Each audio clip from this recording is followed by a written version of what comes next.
Player Will.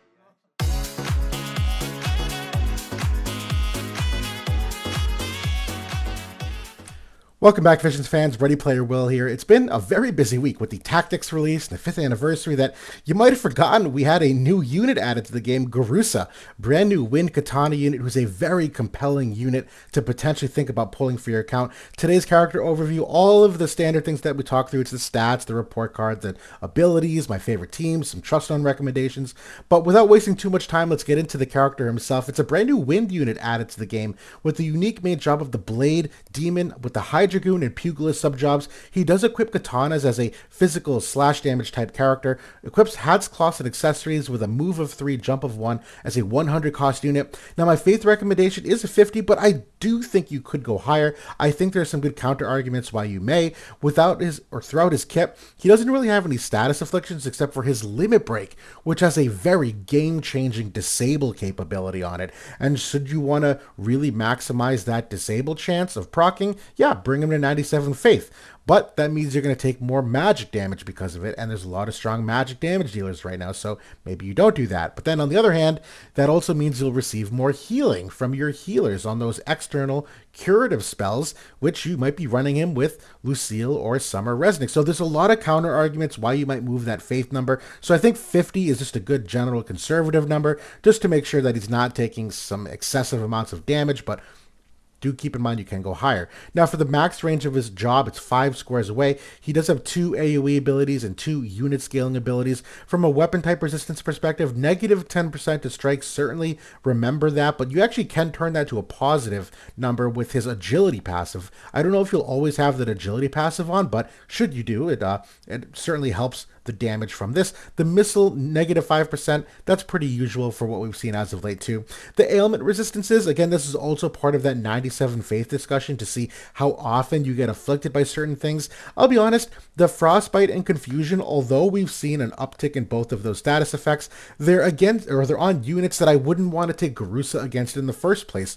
Frostbite's on Gilgamesh and confusion is on Agrius, and even the Halloween Elia unit, who I don't think is going to be played very widely. So while those are nice to have, I don't think those are strong ailment protections for him because you don't want to fight Agrius and Gilgamesh anyway with him. The 10% of Immobilize certainly is helpful for that Shreka matchup, so I do appreciate that, but status elements could have been a little bit better in my opinion. The mastery ability, they got 10% magical damage reduction at all times. This is absolutely awesome as a permanent magical damage reduction. The 20 defense pen is also very noteworthy because he's not really known for high defense penetration in his kit, which is not the end of the world. He doesn't have to be. The game has kind of moved beyond that now at 2, but we'll talk about that more in the passive ability section. He does have 15 unit res, 20% decreased AP consumption. This is very, very nice for his overall very good AP management, and 30% reaction block rate as well. Now we get to the base stats, nothing to really overanalyze here. He's very competitive with all the new units that we've seen in the last 6 months or so. HP, attack, even the dexterity being very much above average are in very good places. Even total stats, when you include the board nodes, the mastery ability, things of that nature, I don't think there's necessarily any glaring weaknesses here. He does take a small step back on the overall attack stat, but he's got enough penetrations that attack stat is only one component of what his actual damage will end up being. So nothing to really pick apart here. He's in a really good starting spot from a stat perspective. From an agility perspective, also very fast. When you equip the 15% and then the 8% main and sub slot vision cards for agility, he's starting off at this like 84 or so agility without that passive, but when you do equip the passive, he jumps up to 91, which is virtually tied for the fastest in the game. So agility is definitely a strong point here for him too, which is kind of consistent with the katana units, who units like Sephiroth and Kadaj do skew much higher on the agility perspective. Now for the other stats, the critical hit rate, that dexterity stat certainly helps, but he's got 19% critical hit rate nodes on his board as well. So I would say very much above average from a critical hit rate perspective. The crit avoidance rate is a reflection of that high luck stat. He's not exceptional, but he's right there with most units, so nothing to really pick apart here. The innate accuracy, this is where things get a little bit dicey because I would not call him a crazy accurate unit. He's above average accuracy, but he does have a guaranteed hit in his main kit, which he will rely on most of the time. And so while accuracy may not be 100% of a concern, it still should be something you think about. And from that regard, he is going to need some investment from other places in the kit, but the luck certainly is in a good spot, which leads us to the luck scaling equips for evasion, where he is a pseudo evade unit that he does technically fall in this gradient of where you might consider someone an evade unit, and Wind and Katana certainly have the vision card support to enable that playstyle. Now, from a report card perspective, again, I'm not going to go through necessarily every single thing here, but some really general takeaways. His effective HP and survivability is immense. He's great with the AoE wide res, both physical and magical. He starts out at 15 and can even get to 30 if you're using his weapon and the Sabotender Esper. That 10% reduction of all magic damage certainly is noteworthy as well. He's got some absorb damage capabilities in his kit. He's courage capable. He's got a bunch of unit res. He also has a barrier seal capability, and he can generate a 30% general barrier in the middle of the fight on his ability. So he will have that barrier active for most of the fight in many instances. He does have a counter ability too that can heal himself 30% of his health pool. The damage is also certainly there. Lots of slash res pen. The defense pen is missing, sort of. Again, we're going to talk about that more in the passive section, but he's got a huge, wide AoE physical barrier break, 40 AoE res pen, and can dispel protect. All those are really good things, and his limit break actually has some huge damage upside as well. He's got no real imperils or AoE wide res removal, but when you pair him in the right team, you're not going to necessarily need those as long as you just kind of team build properly, so I'm not terribly concerned about that. The rest of these stats, all really good, generally speaking. The accuracy, the evasion.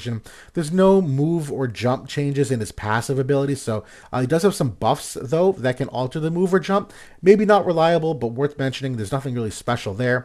The auto ease of use, I think, is really straightforward. He's got great AI, great self-sufficiency. Everything's very contained, and his team building flexibility is certainly very favorable too, being a Wind unit and a Katana unit. The game disruption, I think, is a B. I think it could be higher, to be honest. He is absolutely a very meta competitive unit, and likely should be in some of those top meta teams. I don't know if he's necessarily a carry unit by himself, just because we've seen so many other good units come out as of late that he's roughly competitive with all of them, but absolutely 2 thumbs up from a top-end perspective. The passives and counter abilities are fine. I actually love his main passive. The overall jumping kit I also think is really great at an A- there.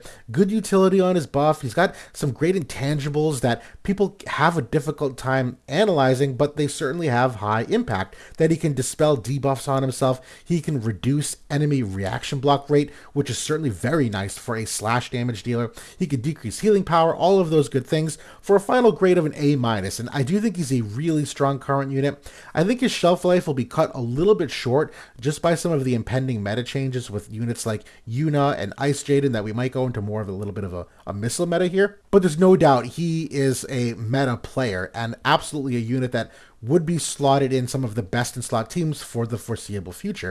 Now, for the general thoughts, he's an exceptional Sephiroth partner. He can remove Protect on hit, which Sephiroth can't do.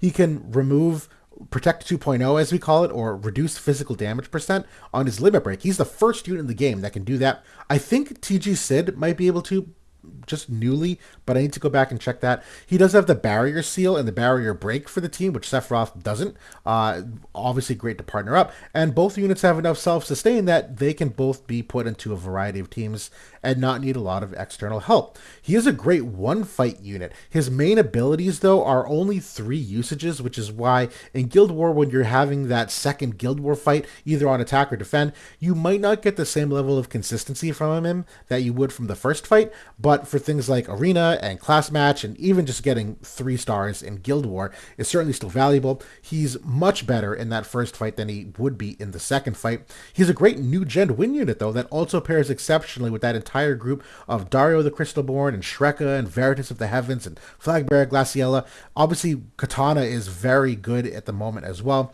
And all of these things about being a strong damage dealer with the above-average HP, we just covered that in the report card. A lot there to really like in terms of just checking the boxes. For the final point that I want to make, that he also has some good AP management, that his mastery ability has the decreased AP consumption. His main buff generates AP upon usage in addition to what you convert from the TP cost of the skill. He also gains decreased AP consumption from that buff, and his main counter ability also regenerates AP 30% of the time. So a lot of good things there from an AP management perspective. Now, for the should you pull, I'm unfortunately saying no, and it's genuinely not a reflection on the value of the character, but really more a reflection of where is your Visior best spent and what's the foreseeable roadmap look like. The thing with permanent pull units is that they always have the disadvantage that you can just pull later. Or even something like this where we have this anniversary of you can select 3 units at will. You'll have these rerun periodically throughout the game that should you want to pass on him now, you can likely just get him later at a more advantageous time. That being said, he would be an immediate team upgrade for most people, no doubt about that. Anyone using Sephiroth or Shreka, he fits in absolutely perfect with that team. The current predictions we have are that Ice Jaden and Yuna, to a smaller degree, will turn the game meta over just a little bit. I do think he's one of the bigger losers in that regard, particularly because Sephiroth and that Katana team are seeing some signs of slowing down also. They're still the best team in the game, but they're far more beatable. And so just because the trajectory is going down a little bit, I have lower expectations for his overall shelf life. But when you talk about cost for a Unit 2, Sabotender Vision Card and the Esper are also big improvements for him. So if you get him, you definitely want to consider acquiring those as well. And if you have to pick or choose between either of them, I always default to choosing Vision Cards in the game because those tend to get you a lot more return on investment. They're a lot harder to pull randomly later. So if you're strapped for Visior, I would save for the Vision Cards that are upcoming. And I do have questions for Global about how much we're going to adopt Agrius and what that does too. That for your casual ranks, if you suddenly see Agrius and Ice Gilgamesh and Veritas of the Ice is now up and running, if you see a huge uptick in them, then Garrousa obviously suffers as well. Now, when we get into the job itself, the passive abilities, this top one is absolutely immense for what it offers for both penetrations and survivability. The damage output is certainly dependent upon this passive being active, so you will have this on 100% of the time. I think the interesting second option here is High Dragoon Lore because he does not have any other defense pen anywhere. He's got the 20% from his MA2, but this is the only other place you can get it in the kit. It's not in the limit break, it's not in the buffs, it's not in the attacks. And although defense stats have fallen a little bit in the game, generally speaking, that you're not requiring these super high defensive pen numbers like you used to, I don't know if I'm comfortable running him at 30 defense pen if you have just a Truststone passive. So I think there's a very strong case that you should use High Dragoon Lore, but High Dragoon Focus for that agility percent is also very compelling. This one at the end of the day just comes down to a matter of turn order, what you're trying to do with your buff rotation. I think either one of them are safe second choices for him. And the Flurry Enhancement passive is purely just for the accuracy that should you want to make him more accurate, it's available to you, but it's probably a next tier down for me than the other two that I just mentioned. Now the counter abilities, I love this AP restoration one. It's underratedly good in the sense that it's all damage types, so 30% chance to proc.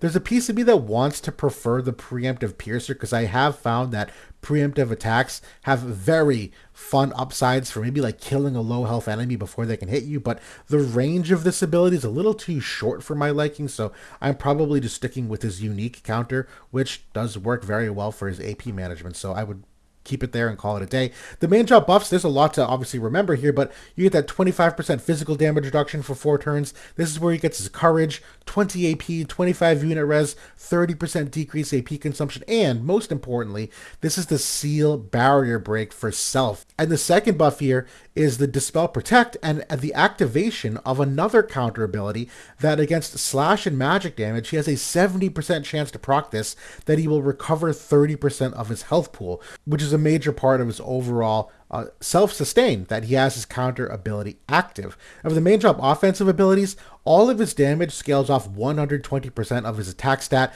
Again, these three skills here, these bottom 3, are all 3 uses only, which is kind of what I was talking about before, that you can run out of a couple of these in your first fight. So those second fights for Guild Wars could get a little more dicey, but these bottom 2 abilities are absolutely awesome.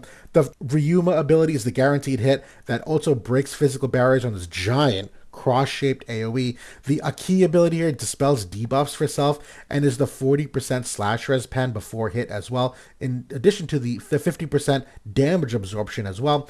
Not a lot to say. I just like this main job. The defense crush here is certainly nice for a unit. going against a very high defense tank where he does not have a lot of defense pen innately, but this ability itself I have low expectations on. We've seen a couple units with these very large defensive crushes like Fang and Cypher, and they just haven't really blown anybody out of the water from it. So it's nice that it's there, but I've not been particularly impressed by it. Now for the limit break, this is where things really take a step up.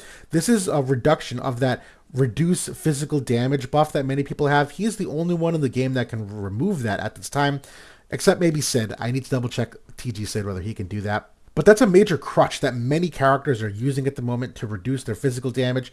And now that he can come in here and remove it on the limit break is a big damage increase for himself and the party, in addition to the 38% wind imperil, which obviously helps not only him but Shreka if you are running that synergy together. Very high 240% modifier with the 40% chance to inflict disable. So this is back into that argument, do you run him a higher faith or not? Because this is not your normal 67% chance to proc.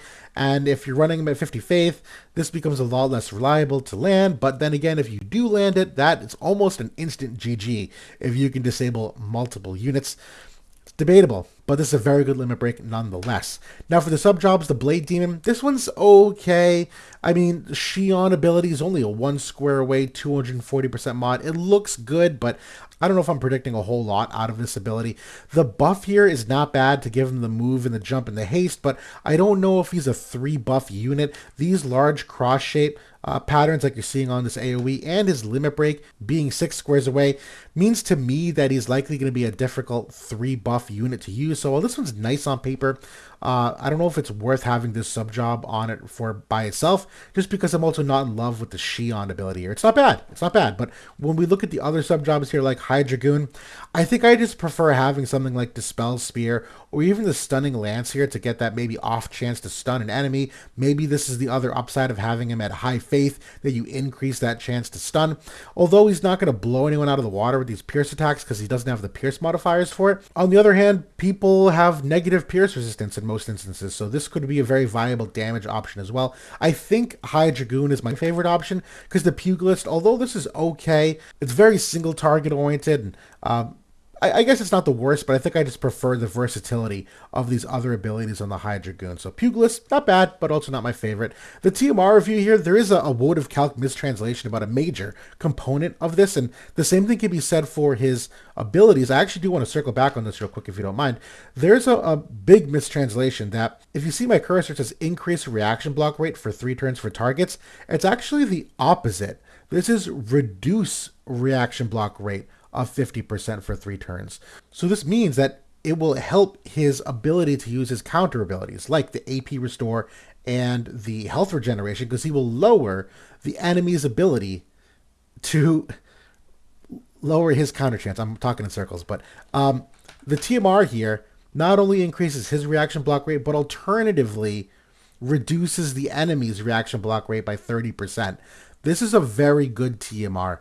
There's something to be said for skewing the reaction block rate in your favor, that you get to land all of your counter abilities and they get to land very few of theirs. That's definitely a very good X factor. This is a good TMR on the fact that it's an agility based one alone. Having 3 agility points can be very good for micromanaging your turn order. Overall, I could see some utilization out of this, but it's got to be on a team that does have some very strong counter abilities to make sure you get the full benefit of this. Now for the job-based vision card eligibility, holy cow, this is the best weapon type in the game for job-based vision cards. I mean, it's got synergies with Spear, Staff Black Mage, Sword Red Mage, Bow, and Staff Devout. Like, those are some of the top tier characters as well in those groups. You do have some synergies with Book and Sword Knight as well. Definitely enough there to make a relatively strong team. And even some of these others, they're not far off from being very compatible with Katanas. So Katanas, this is one of their strongest points, and it absolutely helps Garrousa. For his unique equipment, this is for fire and wind units at its human killer, and that's the 15% reduction of magic damage the wider the AoE. I overall like this ability. I'm probably going for the assault or the critical build myself. Probably critical, just for that extra upside of the damage, but I wouldn't overthink it. In terms of the optimization, the Heaven's Cloud is really the only other weapon I would consider for him. The other equips, I mean, you can go for the Genji Glove in my opinion. Just go full offense for him.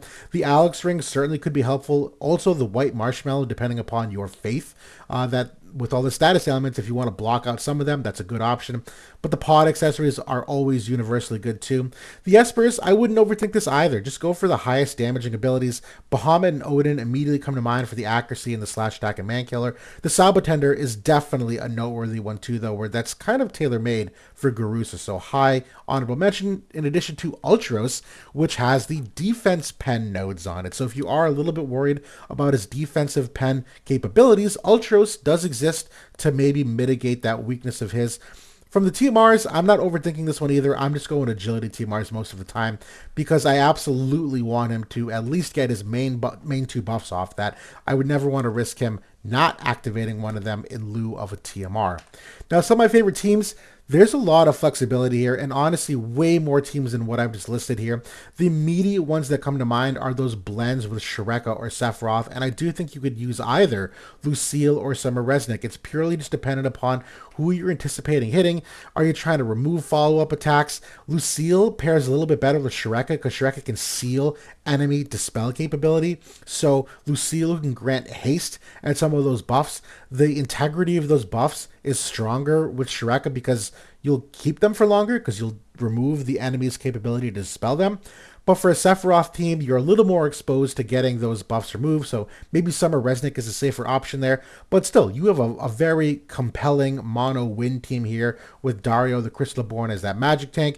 You could even go for the Staff Devout angle, going for Lucille and Exia, who Exia, very similar to Shreka, can dispel or seal enemy dispel capability. So same kind of team, just a different profile of elements and utility.